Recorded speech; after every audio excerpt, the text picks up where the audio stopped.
In this video, I want to share one habit, one thing I've done for over 3 years now, which has without a doubt changed my life. And it's logging moments of inspiration. It's documenting moments where you just feel super inspired. I'm sure if you're watching this, you have had at least one moment in your life where you had shivers up your spine, or you had goosebumps on your arms, or you just had tears of gratitude, or someone or something, or there was a moment where you just had complete certainty, a moment of inspiration, enthusiasm. There's like a knowing. And in these moments, there's a reason why your body responds in the way it does.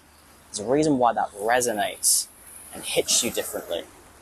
And it's not like an emotional feeling, like it's some kind of high or elation or ecstasy.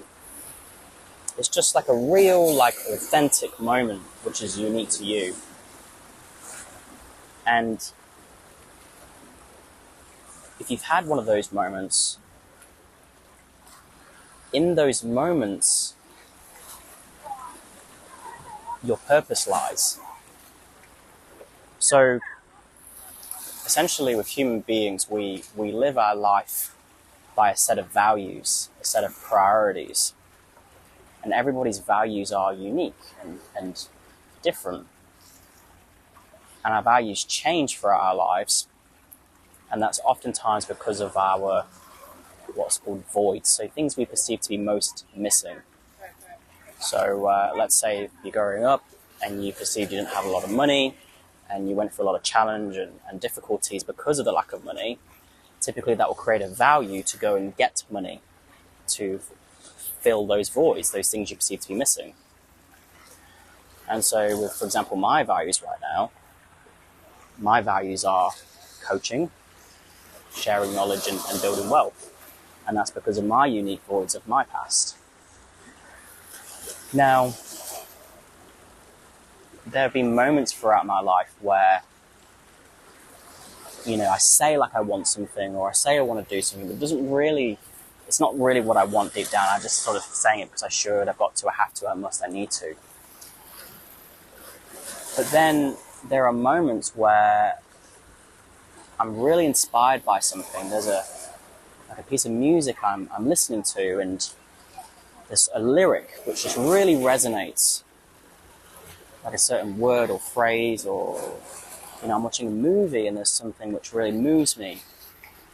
Or maybe, like I do coaching, and when I've worked with a client and they get a moment of realization, I'll get like goosebumps, or I'll just know with certainty, like this is the thing, and I say it, and then it just rocks them, and I just have this moment of just like pure presence and certainty. And my body reacts in a different way. It's not a thinking thing, it's just my body just reacts to this inspiration. And essentially,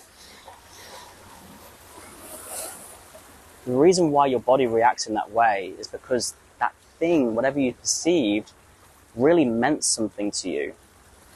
And it's unique to you.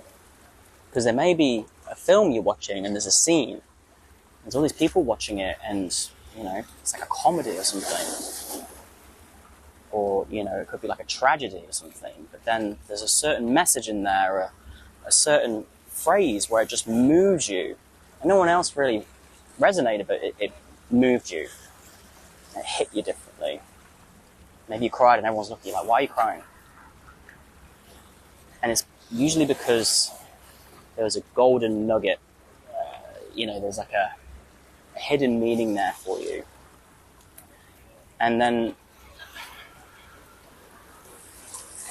if you start basically capturing these moments, rather than just letting them happen and you forget about them, if you actually get like a Word document or a Google sheet, Excel sheet, and start logging these moments where, you list this music and you heard this lyric, and where you were, when you were, what you were doing, who you were with, what was the content of your mind, what was the context of what was going on, and you just put as much details about that moment of inspiration and you log it, and you do that for a year,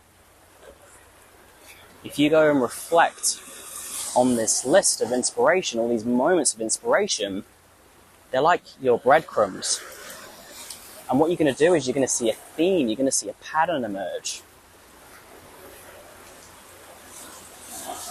And if you can sort of distill that, if you like got all these moments and you put all these inspiration moments in like a blender,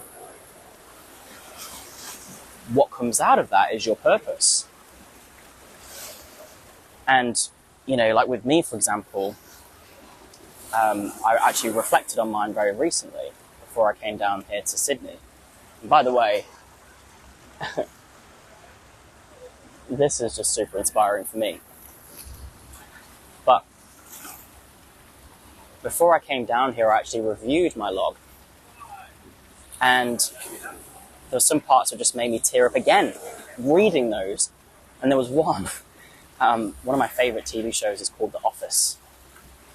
And there's an episode where they're basically filming a TV commercial for their department, for their company.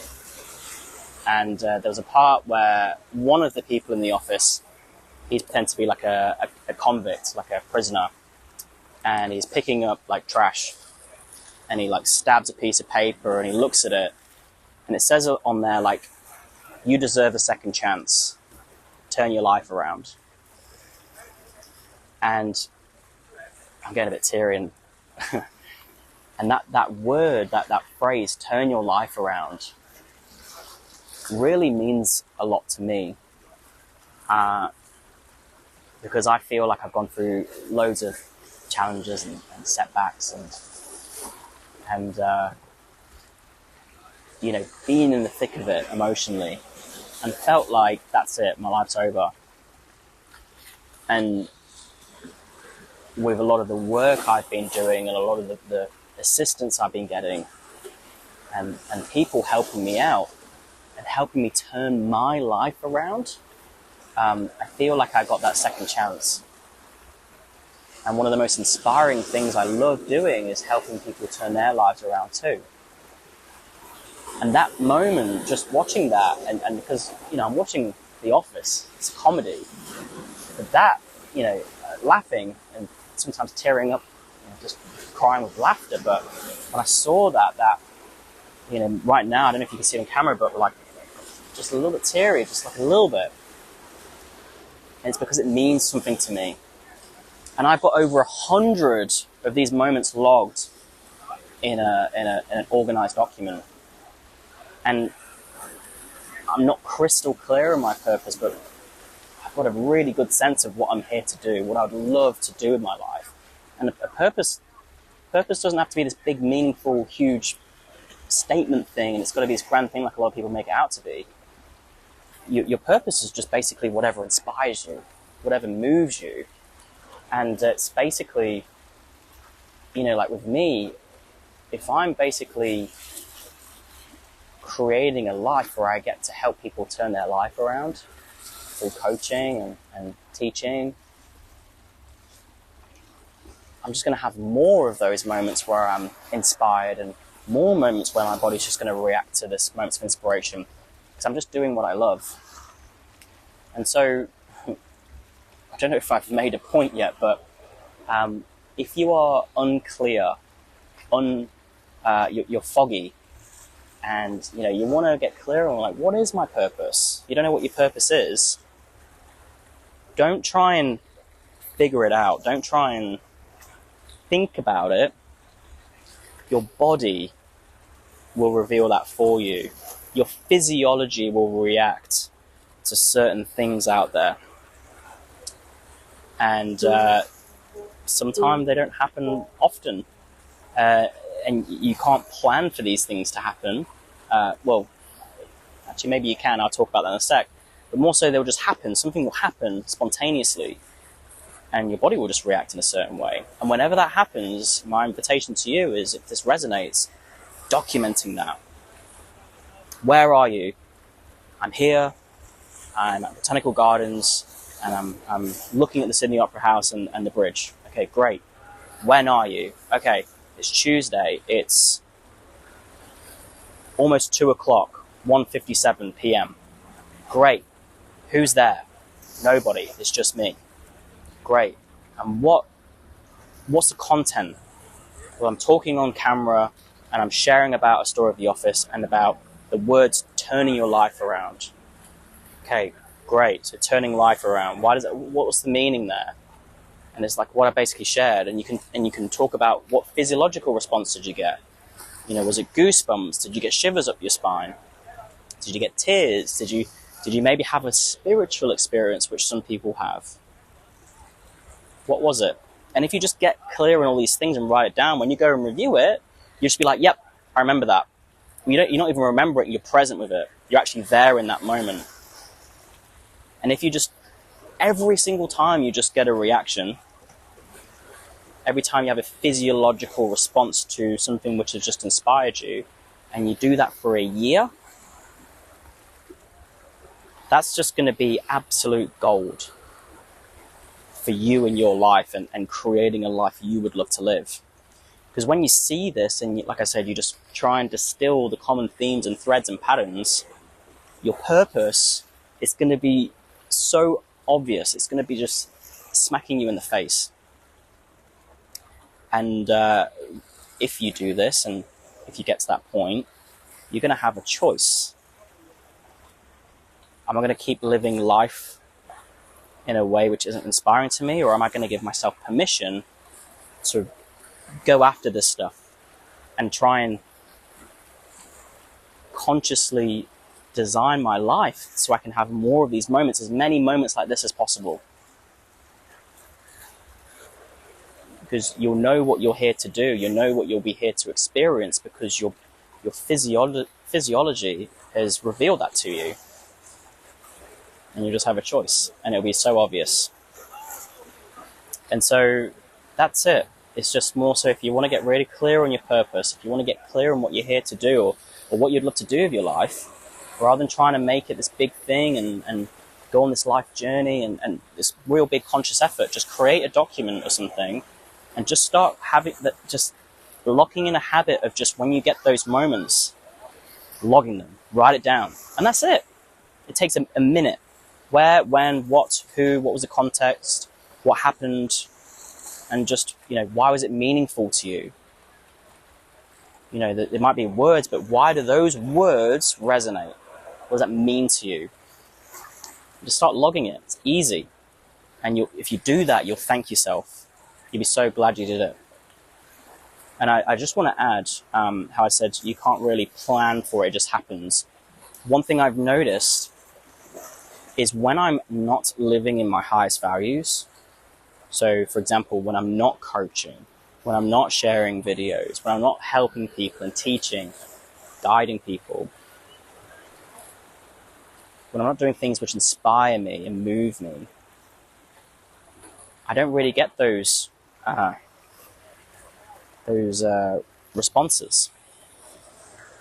But when I'm deliberately pursuing high priority things to me, high value things to me, and I'm taking action on things which are important to me, I tend to have more responses more frequently. And so really as well is the frequency in which you get these moments of inspiration is how congruent you are to who you are and living in your values, how authentic you're being. The more authentic you are, the more you're going to have these responses. The less authentic you are, the less you're living in alignment with your values, the less likely you are to have these moments. So there are also these moments are actually really good feedback responses to let you know you're on or off track in terms of doing what you love to do and living a life you would love to live. So that's the video, and I just have to give credit where credit's due, because I didn't come up with this idea. It's not an original idea. I actually learned this from two individuals. One is Lewis Mocker, and the other is Dr. John DeMartini. And I'm very grateful that I learned this from them, because this one habit I've been doing, like I said, for 3 years, and there's 100 moments of inspiration, which I just, every time I read it, I'm like, yep, I remember that. I wouldn't be who I am without doing this one thing. So thank you to you both. And if you're watching this and this resonates, start logging moments of inspiration. And if you do, I would love to hear what your purpose is, what you feel your mission is, what you would love to do with your life is after doing this habit for a significant period of time. But that's it. That's the video. If you like this video, if you found it useful, please consider giving it a like by hitting the like button, and also subscribe so you can watch more videos like this in the future when I release them. And also what I would love to hear is what was most valuable about this video for you? What sort of resonated? What clicked? And what inspires you? Whatever you would like to share, I'd love to hear it. So just, if you want to, leave it in the comments below. And that's the video. Thank you for watching. And I just want to share Sydney. Every time I come here, I love it even more. It's beautiful. But thank you for watching if you got this far. I really appreciate you. And I'll see you in the next video.